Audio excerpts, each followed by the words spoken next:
પરિક્રમા આવી ચંદ્ર સરોવર અને ત્યાં યાત્રાનો મુકામ પડ્યો છે. આજે પણ દરેક વખતે પરિક્રમા આવે ચંદ્ર સરોવર પર મુકામ થાય. મહારાસનો મનોરથ ચંદ્ર સરોવરમાં થતો હોય છે. કહેવાય છે કે આ જ સરોવરમાંથી રાસ સમયે ચંદ્રમાનો ઉદય થયો. આનું એક નામ પરાસોલી પણ છે. પૌરાણિક કથા એમ કહેવામાં આવે છે કે વ્યાસજીના પિતા હતા પરાશર મુનિ, અને એ સમયે અહીંયાથી યમુનાજીનો પ્રવાહ વહેતો હતો, પણ અહીંયાથી બે ફાંટા પડતા અને વચ્ચે એક દ્વીપ જેવું હતું, બેટ જેવું હતું, ટાપુ જેને કહીએ. પણ યમુનાજીનું કીર્તન સાહિત્યમાં એનો શબ્દ કહું ને તો એને કહેવાય પુલીન. તિહારો પુલીન મોહી ભાવે. શ્રી પુલીન કેવું કહેવાય કે યમુનાજીના પ્રવાહમાં કેટલાક ભાગો થોડાક ઊંચા થઈ જાય, બેટ જેવું બની જાય, અને એમાં સુંદર કુંજ નિકુંજો ઉગી હોય, અને ત્યાં ઠાકોરજી લીલા થાય. એટલે યમુનાજીમાં પુલીનનું મહત્વ છે અને ગિરિરાજજીમાં કંદરાનું મહત્વ છે.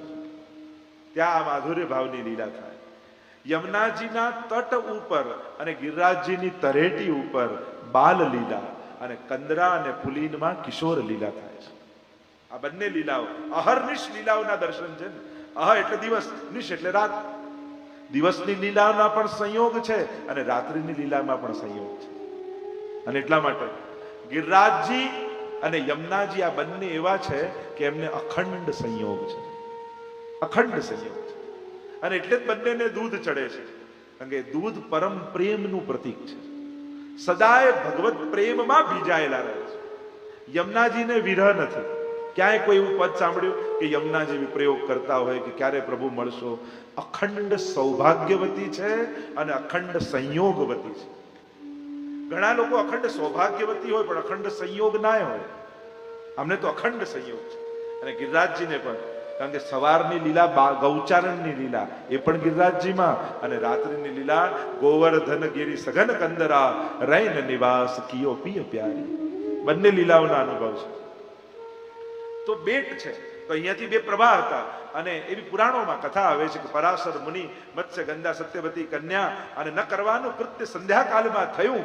કોઈ અસુર પેદા થવો જોઈએ, પણ યમુનાજીનો કાંઠો હતો ને એટલે કોઈ અસુર નહીં, પણ ભગવાનના જ્ઞાના અવતાર એવા વ્યાસજીનું પ્રાગટ્ય થયું આ બેટમાં. એટલે યમુનાષ્ટકમાં મહાપ્રભુજી કહે ધ્રુવ પરાશરાભિષ્ટ દે, ઘના ઘન નિભે સદા ધ્રુવ પરાશરા અભિષ્ટ દે. ધ્રુવજીને અભિષ્ટ ફળ યમુનાજી આપ્યું, અને બીજું પરાશર મુનિને અભિષ્ટ ફળ આપ્યું. આ પરાશર મુનિ હતા વ્યાસજીના પિતા. એટલે વ્યાસજીનું એક નામ છે કૃષ્ણ દ્વૈપાયન. દ્વીપમાં જન્મ થયો એટલે દ્વૈપાયન કહેવાય. શ્યામ હતા એટલે કૃષ્ણ દ્વૈપાયન. તો આમ આ બેટમાં એટલે પરાસોલી, પરાશર મુનિના નામ પરથી અપભ્રંશ થઈને પરાસોલી નામ પડ્યું.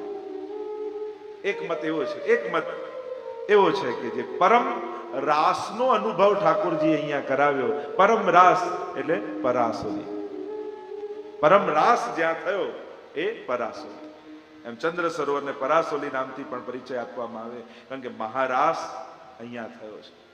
એને અનેક સ્થાન રાસના તો છે, પણ જ્યારે ઠાકોરજીએ વેણુનાદ કર્યો સારસ્વત કલ્પમાં, અને એની જે કથા આપણે ત્યાં માનીએ છીએ કે ઠાકોરજીએ જ્યારે વેણુનાદ કર્યો ને એ અલૌકિક ચંદ્રમાં નિશમ્ય ગીતમ તદનંગવર્ધનમ, એ અલૌકિક કામને વધારનારો વેણુનાદ ઠાકોરજીએ કર્યો. કહેવાય છે કે ચંદ્રમાનો એ દિવસે પ્રકાશ એવો હતો, એવો પ્રભાવ કે આખું આ ચંદ્ર સરોવર ચંદ્રરૂપ બની ગયો. એવું પ્રતિબિંબ ચંદ્રમાનું પડ્યું કે જાણે સાક્ષાત ચંદ્રમા ભૂતલ પર આવી ગયો. એટલે એનું નામ ચંદ્ર સરોવર પડ્યું.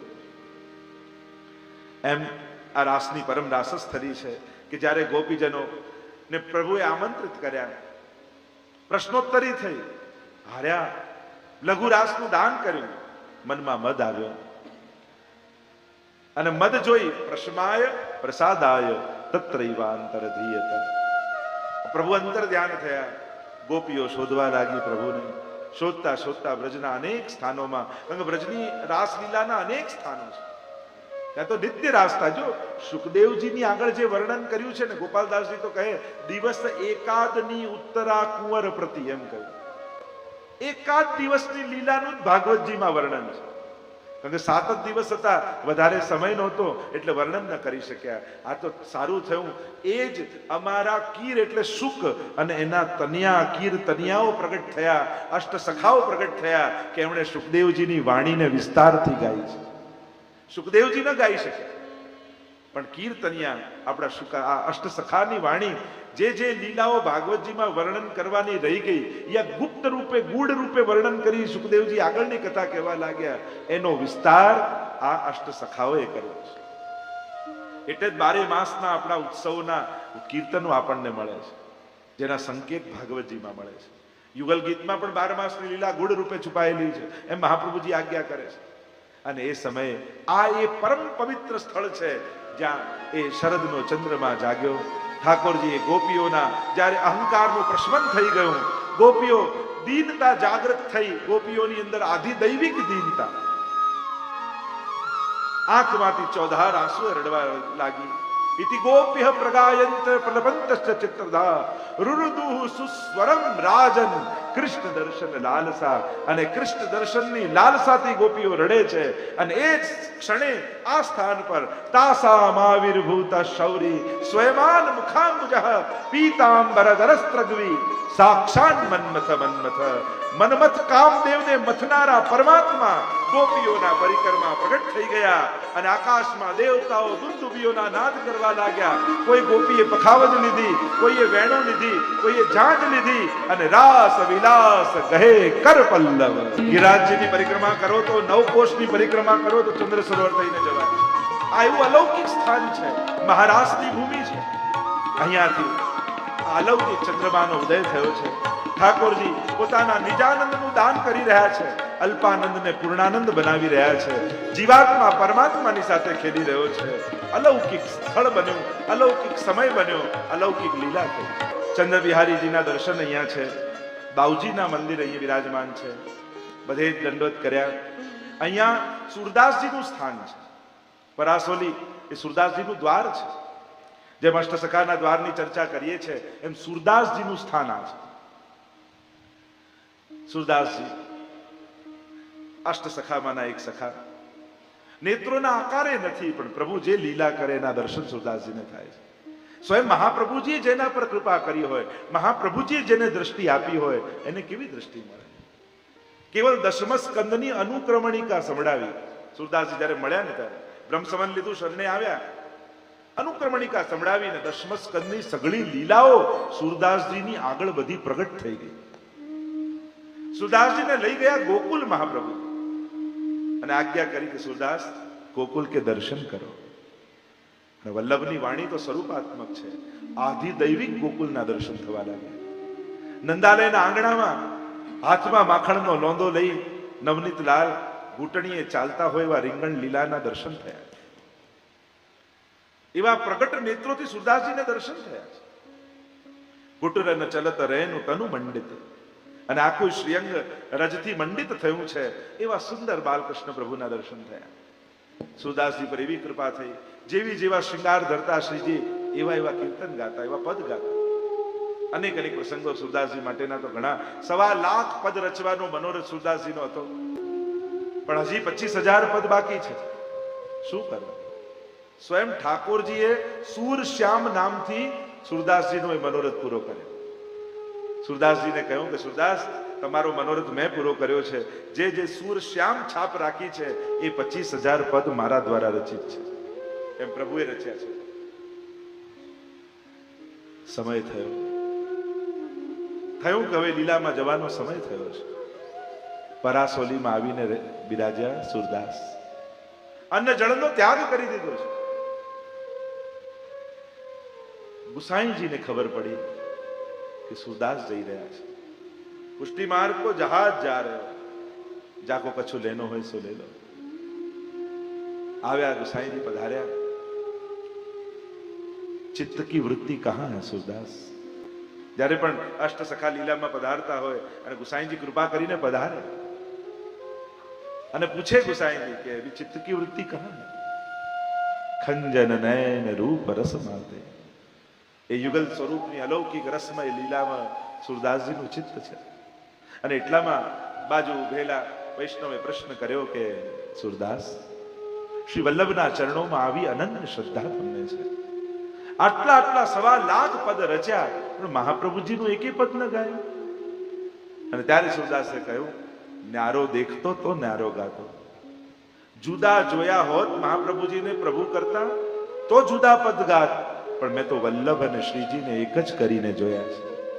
એટલે ખાલી નામ ઠાકોરજીનું ધર્યું છે, પદ તો શ્રી વલ્લભના જ મેં ગાયા છે. મેં બંનેમાં ક્યારે ભેદ જોયો નથી. છતાંય તમે કહો છો તો આ પદ ગાઉં છું. મારા 1.25 લાખ પદોના ફલરૂપ આને જાણો. એટલે જ આપણે ત્યાં નિયમ છે કે જ્યારે પણ કીર્તન આપણા સત્સંગ આદિ પૂરો થાય ત્યારે આશ્રયનું પદ ગવાય. અને આ આશ્રયનું પદ એમને શબ્દ નથી આવ્યો, ભાગવતજીમાંથી આવ્યો છે. કારણ અત્ર સર્ગો વિસર્ગશ્ચ સ્થાનમ પોષણ મૂતય મનવંતરેશાનું કથા નિરોધો મુક્તિરાશ્રય. ભક્તને એમ થાય કે નિરોધ ભગવાનમાં થઈ ગયો, હવે આગળ શું? પછી આગળ મુક્તિ લીલા. મુક્તિ થઈ ગઈ પછી શું? તો કે આશ્રય સિદ્ધ થયા વગર મુક્તિ અને નિરોધ બંને નિષ્ફળ છે. એટલે છેલ્લે આશ્રય લીલા. એટલે જ આપણે ત્યાં બધા જ યાદી બધું ગાયા પછી છેલ્લે આશ્રય સિદ્ધ કરવામાં. પણ કોઈ ઉત્સવ હોય ત્યારે આશીષના પદ ગવાય કે જુગ જુગ રાજ કરો શ્રી વલ્લભ ગોકુલ, જુગ જુગ રાજ કરો. મોટો ઉત્સવ હોય ત્યારે આશીષના પદ ગવાય. અને પ્રાય આપણા સત્સંગને વિરામ આપતા આપણે આશ્રયનું પદ ગાઈએ છીએ, દ્રઢ ઇન ચરણન કેરો ભરોસે. કારણ કે આ આખું એનું તો કેટલો બધો ભાવ, આશ્રયના પદના તો કેટલા અર્થો કર્યા છે. આપણે ગણતરી પ્રમાણે કહ્યું ને કે દ્રઢ ઇન ચર, આમ ગણો તો 13 અક્ષર થાય. કારણ કે આશ્રય સિદ્ધ કરવા માટે 2 મંત્ર મહાપ્રભુજી આપણને આપ્યા છે. એક 8 અક્ષરનો અષ્ટાક્ષર અને બીજો 5 અક્ષરનો પંચાક્ષર. 8 અને 5 13. ત્યારે દ્રઢ ઇન ચરણન કેરો ભરોસે. અને સુરદાસજીના મુખમાંથી શબ્દો સાયા, સૂર કહા કહે દ્વિવિધ આધરો વિના મોલ. જેને 2 નથી દેખાતા, જે એક જોવા ટેવાયેલો છે. જ્યારે જ્યારે મેં શ્રીજીને જોયા છે ત્યારે એમના મુખમાં મને વલ્લભ દેખાયા છે. જ્યારે જ્યારે વલ્લભને જોયા છે ત્યારે એમના રોમ રોમમાં મને શ્રીજી દેખાયા છે. આ ભેદત્વનું દર્શન મેં કર્યું છે. બિના મોલ કો ચહેરો. એવા હું આ પદ આ જગ્યા ઉપર પ્રગટ થયું છે. રચ્યું નથી, પ્રગટ્યું છે. આ જેટલી પણ રચનાઓ છે એ રચના નથી, બધાના પ્રાગટ્ય થયા છે. એવું આ ચંદ્ર સરોવર પરાસોલી સુરદાસજીનું દ્વાર. સુરદાસજીને વંદન કરીએ. આવા ભગવદીઓનું સ્મરણ પણ આપણા હૃદયમાં ભાવને જગાડનારું છે. અને એટલા માટે સત્સંગ આદિમાં આપણે ત્યાં અષ્ટસખાનું સ્મરણ કરાય છે. શ્રીનાથજીની આજુબાજુ અથવા દ્વાર ઉપર અષ્ટસખાના ચિત્રો આદિ પધરાવીએ છીએ.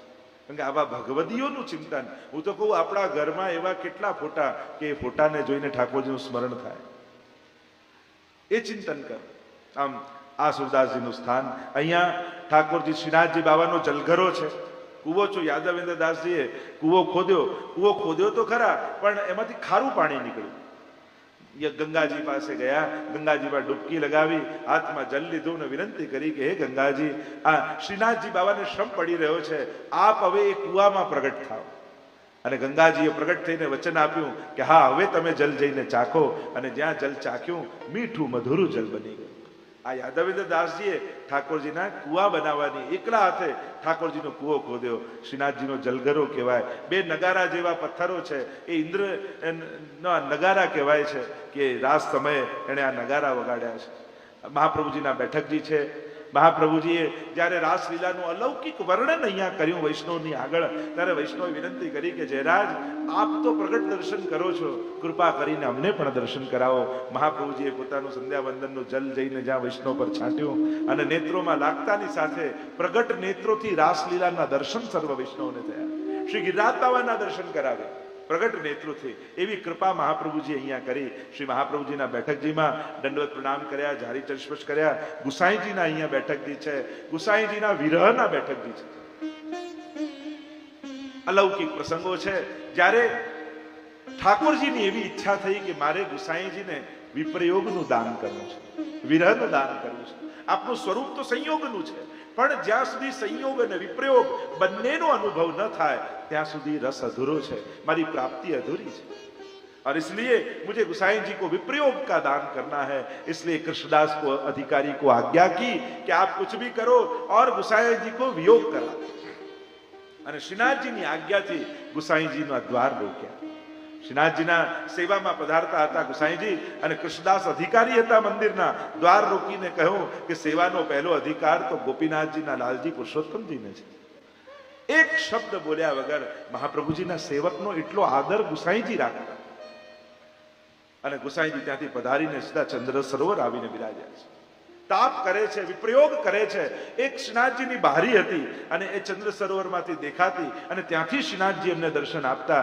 જ્યારે ખબર પડી તો એ પણ ચણાવી દીધી, બારી પણ બંધ કરાવી દીધી. શ્રીનાથજીના દર્શન નહીં થાય. 6 માસ સુધી વિયોગ કરાવ્યો.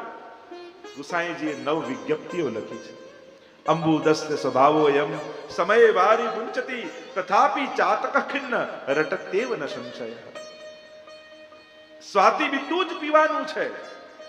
ચાતકને ખબર છે, છતાં એ તો આખો વર્ષ પ્રતીક્ષા કરતો રહે છે. એને ખબર છે કે અમુક સમય જ પડવાનું છે બિંદુ, પણ એ સમય જ આવીને ઉભો નથી રહેતો. એ તો 12 માસ પ્રતીક્ષા કરતો રહે. એ જ તો વિયોગીનો ધર્મ છે. પ્રભુ આપ કૃપા કરશો ભરોસો છે, પણ હું પણ ચાતકની જેમ આપના મુખ બિંદુના દર્શન કરવા માટે સદાય લાલાયિત છું. ગુસાઈજી પોતાના સરતા અશ્રુઓથી, એક સલાકામાં એ અશ્રુ લે, કાજળ સરતું એ અશ્રુ બિંદુ અને સલાકામાં લઈ અને શ્રી ગુસાઈજી શ્રીનાથજી બાબાને એક શ્લોક લખી વિજ્ઞપ્તિના મોકલે. અને એ શ્લોક એ કાગળમાં બીડી અને માળાજીમાં મૂકી દેવામાં આવે. માલાજીમાં છુપાવી દે ગુસાઈજી. અને એ સમયે શ્રીનાથજીની માલાજી ચંદ્ર સરોવરમાં સિદ્ધ થતી. એટલે આજે નાથદ્વારામાં માલા બોલવાનો પ્રકાર છે કે માલાજી પધાર રહે, માલાજી પધરાવો, આમ જોરથી બોલાય. કારણ કે એ સમયે ચંદ્ર સરોવરમાં સિદ્ધ થતી એટલે પોકારવામાં આવતા કે માલાજી પધરાવો. એટલે ગુસાઈજી માલાજીમાં વીંટળાવીને વિજ્ઞપ્તિના શ્લોકો મોકલે. શ્રીનાથજીને માલાજી ધરવામાં આવે, પણ જ્યારે અનવસર થાય અને આસપાસ કોઈ મૂક્યા વિતર્યા ન હોય ત્યારે માલાજીમાંથી એ પત્ર ગોતે શ્રીનાથજી બાબા, અને શ્રીનાથજી એક શ્લોક વાંચે અને શ્રીનાથજીની આંખમાંથી પણ અશ્રુપાત થવા લાગે કે મને પણ ક્યારે સંયોગ ગુસાઈજીનો થશે. મૂળમાં તો ચંદ્રાવલીજીનું સ્વરૂપ છે ગુસાઈજી. અને એ સમયે શ્રીનાથજી બાબાએ જે બીડું આરોગ્યું હોય એના પાનની પીક સલાકાથી લઈ અને શ્રીનાથજી બાબા જે શ્લોક ગુસાઈજીએ લખ્યો હોય એના ઉત્તરમાં બીજો શ્લોક લખી અને ગુસાઈજીને મોકલાવે. અને જ્યારે માલા બીડા સરાવવામાં આવે ત્યારે આજે પણ તમે હવેલીમાં જોશો ને તો સરાવીને મુખિયાજી માલા બીડા વલ્લભકુલને પધરાવશે. એ ક્રમ ગુસાઈજીથી શરૂ થયો કે શ્રીનાથજીના દર્શન તો નથી થતા, પણ મુખિયાજી શ્રીનાથજીનો સંયોગ મળે ગુસાઈજીને એટલે પ્રસાદી માલા બીડા લઈ અને ગુસાઈજીને પધરાવવા આવે. અને ગુસાઈજીને માલા બીડા આપે અને જ્યારે પધારી જાય અને જ્યારે ગુસાઈજી એ બીડું ખોલે, એટલે જ જૂના સમયમાં પેલી બીડી ખાલી ના રાખતા, બીડું આખું હતું, ઉપરથી સૂકું પત્તું વીંટળાયેલું હોય, એમાં સળી ખોસેલી હોય. અને એ ખોલે ત્યારે શ્રીનાથજીનો લખેલો શ્લોક એ પાનના પત્તા ઉપર ગુસાઈજી વાંચે ને ગુસાઈજીને ચોધાર આંસુએ રડવા લાગે. શ્રીનાથજી બાબા હવે બહુ સમય નથી આપને મળવાનો, જલ્દી આપની મુલાકાત થશે. અને એ પાન હોય એ જલમાં બોળી અને ગુસાઈજી આરોગી જતા. અને એટલા માટે ગુસાઈજીએ લખેલી વિજ્ઞપ્તિઓ મળે છે, પણ શ્રીનાથજીએ લખેલી વિજ્ઞપ્તિઓ નથી મળતી, કારણ કે ગુસાઈજી પોતે આરોગી ગયા. આમ 6 માસનો વિપ્રયોગ શ્રી ગુસાઈજીને થયો. અને જ્યારે સમાચાર મળ્યા ગિરધરજીએ બિરબલને કહ્યું. બિરબલે સિપાહીઓને મોકલ્યા, કૃષ્ણદાસ અધિકારીને જેલમાં મોકલવામાં આવ્યા. અને આ સમાચાર જ્યારે ગુસાઈજીને મળ્યા કે મહાપ્રભુજીના સેવકને આવો કારાગૃહમાં, શ્રી વલ્લભના સેવકને આવો શ્રમ, જ્યાં સુધી એ નહીં છૂટે ત્યાં સુધી હું અન્ન જળ ગ્રહણ નહીં કરું. અને બીરબલે જઈને સમાચાર આપ્યા કે કૃષ્ણદાસ, તમે જેને વિયોગ કરાવ્યો એ ગુસાઈજી તમારી પાછળ અન્ન જળનો ત્યાગ કરીને બેઠા છે. ત્યારે એવો તાપ કૃષ્ણદાસને થયો મેં કેટલો શ્રમ ગુસાઈજીને કરાવ્યો. અને જ્યારે કારાગૃહમાંથી છોડ્યા ત્યારે દોડતા દોડતા દોડતા દોડતા ગુસાઈજીના ચરણોમાં પડી ગયા કૃષ્ણદાસ.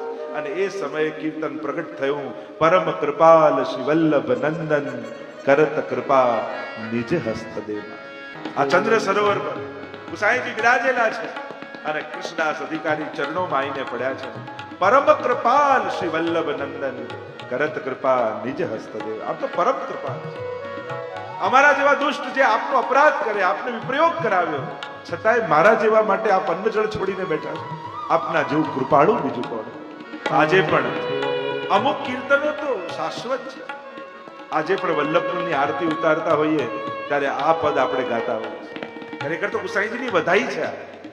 પણ જ્યારે જ્યારે વલ્લભપુરની આરતી ઉતારીએ ત્યારે એમનામાં ગુસાઈજીની ભાવના કરીએ કે ગુસાઈજીની કેવી કૃપા રહી છે આ વૈષ્ણવી સૃષ્ટિ ઉપર. અને આ ગુસાઈજી રૂપ વલ્લભપુર અમારી સન્મુખ બિરાજ્યા છે અને ગુસાઈજીના આશીર્વાદ આમના થકી અમને મળી રહ્યા છે. તમે વલ્લભપુરમાં કોઈ વ્યક્તિને જોશો તો વ્યક્તિના આશીર્વાદ લાગશે. ગુસાઈજી અને મહાપ્રભુજીને જોશો તો મહાપ્રભુજી અને ગુસાઈજીના આશીર્વાદ તમને. કોના આશીર્વાદ લેવા એ તો દંડવત કરનાર ઉપર છે, વંદન કરનાર પડશે કે તમે કોના આશીર્વાદ લો છો. તો આમ આ પદ ગાન કરી અને ક્ષમા યાચના કરી છે. તો આ ચંદ્ર સરોવરમાં ગુસાઈજીના બેઠકજી છે, ત્યાં ધોતી ઉપરના જે આપણે ધર્યા. ગિરધરજીના બેઠકજી છે, ગિરધરજીએ ભાગવતજીનું પારાયણ અહીંયા કર્યું હતું. શ્રી ગોકુલનાથજીના બેઠકજી છે. શ્રી ગોકુલેશ પ્રભુ અહીંયા બિરાજમાન થયા, ભાગવતજીનું પારાયણ કર્યું. અનેક પ્રસંગ ગોકુલેશ પ્રભુના પણ અહીંયા આવે છે ચંદ્ર સરોવર પરના. ચતુર્ભુજદાસ જ્યારે રાસલીલા વાળાને ગોકુલનાથજીએ બોલાવ્યા, બ્રજવાસીના બાળકોને બોલાવ્યા અને રાસ કરવાનું કહ્યું, ત્યારે ગાનારો કીર્તન કોઈ હતું નહીં એટલે ચતુર્ભુજદાસજીને બોલાવ્યા. ચતુર્ભુજદાસજી કહે કે શ્રીનાથજીની સન્મુખ સિવાય હું ક્યાંય ગાતો નથી, મારો ટેક છે. ત્યારે ગોકુલનાથજીએ કહ્યું તમે ગાઓ, શ્રીનાથજી સ્વયં તમને નાચતા દેખાશે. અને જ્યાં ચતુર્ભુજદાસજીએ રાસનું કીર્તન ગાયું, સ્વયં શ્રીનાથજી ત્યાં પ્રગટ થયા અને મહારાસ કરતા દર્શન ચતુર્ભુજદાસને આપ્યા. એવી ગોકુલેશ પ્રભુએ અહીંયા કૃપા કરી અને પ્રગટ નેત્રોથી શ્રીનાથજીના દર્શન કરાવ્યા. અને બીજા પણ અન્ય અનેક પ્રસંગો, ચંદ્ર સરોવર પરાસુરીના તો અનેક પ્રસંગો આદિ રાસ આદિક લીલાના આવે છે. કૃષ્ણદાસ અધિકારી આદિના પણ આવે છે, એમને પણ રાસલીલામાં આસક્તિ હતી. તો એ પણ પદ અહીંયા ઉપલબ્ધ છે. અને રાસ ચોતરા ઉપર અનેકવિધ પ્રકારની લીલાઓના અનેક અનેક વર્ણનો મળે છે. આપણે તો અહીંયા વર્ણન કરીએ, અહીંયા તો વંદન કરીએ, કારણ કે આપણી પરિક્રમામાં બધા વૈષ્ણવો જતીપુરા જવા માટે બહુ ઉતાવળા થયા છે. એટલે આપણી પરિક્રમા હવે ધીરે ધીરે જતીપુરા તરફ આગળ વધી રહી છે.